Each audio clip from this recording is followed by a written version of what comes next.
Now here's our 2 cents about gas prices. AAA says the national average price for a gallon of regular unleaded tops $3.53. That is 2 cents higher than yesterday's record. Yes, another record yesterday. Just a year ago, the national average was $2.85 a gallon. And of course, we all thought that was high. Well, your heart's not all that you'll leave in San Francisco these days. If you have to buy gas, expect to leave an arm and a leg too. I think maybe you'd appreciate my corny joke if it weren't so serious, if you weren't paying so much for gas. Of course, it's sky high everywhere, but it is really high in the Bay Area. $4 a gallon. CNN's Chris Lawrence reports. San Francisco drivers are getting past the shock.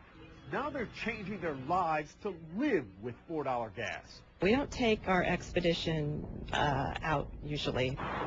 People have permanently parked their SUVs. Traffic is down on Bay Area bridges, and the trains have 7% more riders than this time last year. That's why I'm riding BART today, because of the price of gas right now. It's also changing when people drive and what. Overall, car and truck sales are down, but hybrids are up almost 40%.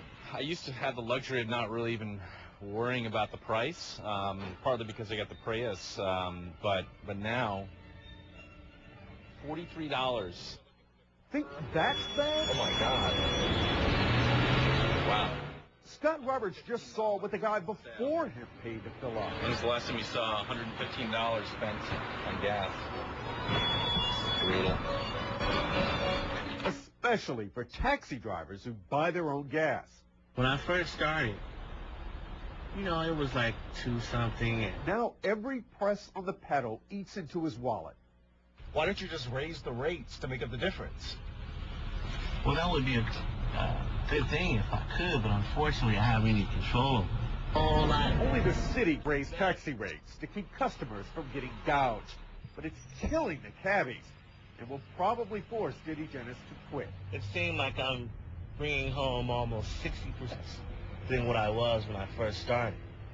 And a lot of Bay Area families say there's no end in sight. I don't think we'll be doing any big travels this year, or this summer, at least by car. Especially when you're paying $60, $70 a pop just to fill up. A lot of folks here have canceled vacations, sold off their big trucks, and some companies in the Bay Area are now running shuttles to pick up and take their employees to work. Chris Lawrence, CNN, San Francisco.